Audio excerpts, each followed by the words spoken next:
సింహం జింక నారాయణ అడవికి పోయిండు అడవిలో జింకను చూసిండు గురి చూసి బాణం వేసిండు బాణం గురి తప్పింది జింక పరుగు పెట్టింది జింక సింహం గుహలో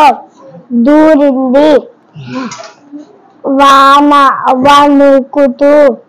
మూలన నిలుచుంది సింహం జింకను చూసింది కారణం అడిగింది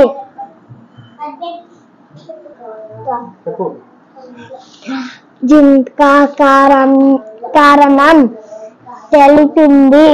తనను కాపాడమని సింహంను అడిగింది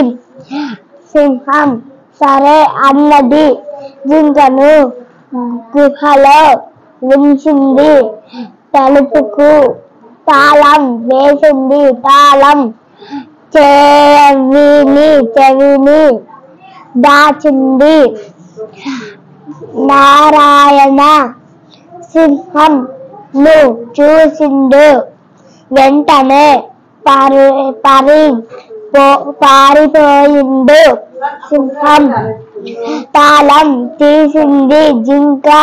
అడవిలోకి పోయింది